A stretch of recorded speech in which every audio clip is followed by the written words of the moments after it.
So, what clicked? Why did you guys become friends? Well, actually, I was born in Arkansas. My stepdad and dad were both carpenters, had to move around where the work was. So I actually grew up in California. I went to school in Hanford, in Banning, California. Yeah. And I went to junior high school in Santa Barbara and Ventura. But halfway through 10th grade, my stepdad lost his job out here doing Air Force bases and stuff. So we moved back to Arkansas. And the only long hairs in Arkansas was me and Jim Danny. So you guys stood out. You were the rebels. Jim Danny was a nickname his dad gave me. And he was goofing around with one band. Yo! Uh-oh. Here we go. Yeah. That was an interview, folks. Sure. Anyway, him and I had the only long hair in Arkansas, and he was kind of goofing around with one band. I was in another one, and he came up after we'd played a couple of gigs together. But, out of both these bands, you and I are the only ones worth a hoot. We need to get together and play together. And so we formed a band. The first time we ever played together was in an old grain elevator in the city of Black Oak, Arkansas. Wow. So we named ourselves after the first notes we ever hit together were in Black Oak, Arkansas. So we named ourselves. And we were the first band to ever name ourselves after a town. Before that, it was all bugs and beetles and animals and crickets and stuff. We were the first band. There was no Boston. There was no Chicago.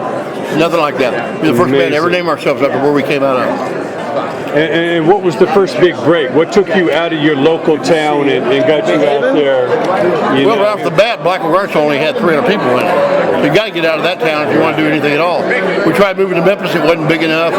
We moved to California 3 different times before we ever got a break. And Amon Erningen, the president of Atlantic himself, flew from New York to here in L.A. to hear us play up in Topanga Canyon at the Corral. And Amon only signed 5 groups during his whole life. Ray Charles being one of them, and us being the last one he ever signed. And he came up to the Corral and signed us in person. That's amazing. Now, what were your greatest memories? We're just talking about Midnight Special, rock concert, all that. What was your greatest memories of the 70s? Actually, some of the charity work we did. The concerts were great, the money was great, stuff like this. But back when we realized what a big income bracket we were in, we started giving away money to Arkansas charities. We gave away almost $2 million to the state of Arkansas. Mentally retarded children, YMCAs, the American Cancer Society. We replaced the last one-room schoolhouse in Arkansas with a 4-room schoolhouse. We built a radiology wing on a hospital and did all this with the money that we would have had to pay out to taxes during Vietnam era. So we could buy a bomb or we could buy a radiology wing for a hospital. We picked the latter. Wow, that's very exciting. And then, of course, you had a governor become our president. Oh yeah. A lot of reasons, to be proud of where you come from. He was a good friend of ours. He's on my Facebook. He came up to our lodge when he was running for governor and wanted help up there because he was planning on trying to reform the marijuana laws in Arkansas. And so we helped support him. First time he ever rode in a limo was in our limo going to a concert in Little Rock, Arkansas. Is that right? Yeah.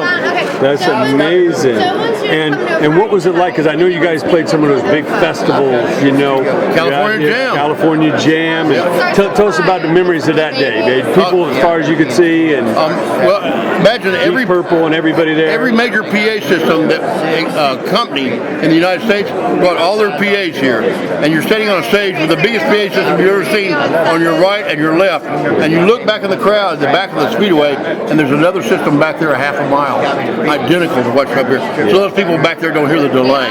Right. 250,000 to 500,000 people out there, all cheering and stuff like that. I mean, what's that like to be on stage and you can't just feel that energy? If you've never done it, I can't explain. If you had to ask a question, you wouldn't understand the answer. Yeah. But year before last, we went down in Sao Paulo in Brazil, just south of Rio de Janeiro. 2.5 million people on the streets. We played for them. Wow. Well, I know you guys have had so many great memories, so many great albums. Obviously your old drummer hadn't done do bad either. What can you tell us about Tommy Aldridge?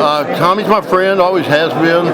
He got out of Black Oak because he wasn't happy. Our management was giving everybody problems at that time, and he went and played with Ozzy. He played with our friend Pat Travers, a good buddy of ours. Yeah. He's played with all different kinds of people. And Whitesnake, he's everybody. in and out with Whitesnake all the time now, and I hope he's happy. I think he's back out with him right now, Tori, making good money. And I wish him the best always. I talk to him a couple times a year. That's great.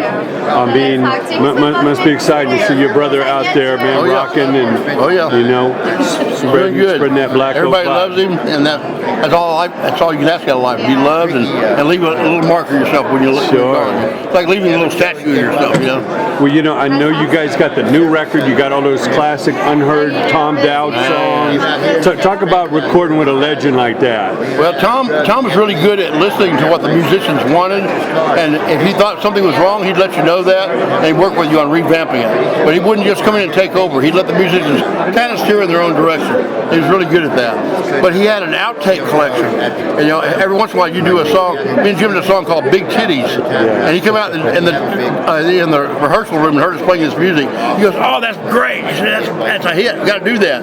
Well, no, we can't do it, Tom. He said, "Why not?" He said, "Well, let's play it for you." And we started playing Big Titties, and he was rolling on the floor laughing. Okay, he said, "Man, Atlantic would fire me if I ever did that." But he said, "I have to have a copy of it for my outtakes." So he had a whole collection of his own outtakes in his house, and that his daughter just recently, in the last year, found all these old, already mixed Tom Dowd songs from Black Oak, Arkansas that had been hidden for years. She always made more songs than you needed for the album. And well, not only that, but sometimes he'd be with Eric Clapton, and there'd be a goof-off kind of thing, where Eric would make a mistake that was funny, and he'd keep the joke, you know. He'd keep that in his little collection of stuff. Like, you know, America's Funniest Home Videos kind of thing. Sure. And so, but these were actually mixed Tom Dowd tracks that nobody knew existed. Yeah. And they're going to be on the new album. The new songs, man, we're so excited to hear that. You know, we did one you're song. playing a whiskey. What is it? First time in 42 years? 42 years. We'll be there Tuesday night. We got all kinds You said last time you were there, Jim Morrison was there with you. First time that's the first place I ever met Jim Morrison. Okay. Was at the whiskey. Outside, leaning on that lamp pole right outside the whiskey right there. Many moons ago. Well, we played the whiskey a lot in the old days, and the grandfather was the one that used to run the whiskey. Now the grandson's running it, and the grandfather's all gung-ho to get us to come back in. He's had our name on the marquee for a month now. The whiskey never does that. Yeah. They put your name up there, and then you play that night, and then they take your name down. Yeah. Our name's been up there for 5 or 6 weeks now. Well, we look forward to being there and celebrating with you there that night. What advice would you give to that young band, that young guitarist? Somebody coming up today, they got the music in their blood. It's a different world, but what do they need to do to concentrate, to find their own style and have a chance? Okay, sometimes it looks like you're pushing against a wall that you can't move, but the road continues on. As long as you keep on walking, you're going to find yourself getting closer and closer to the goal you want. What you got to do is keep on walking. Don't stop just because it's getting hard, or don't stop just because it's getting easy. Okay? Just keep on walking, and you're going towards your goal.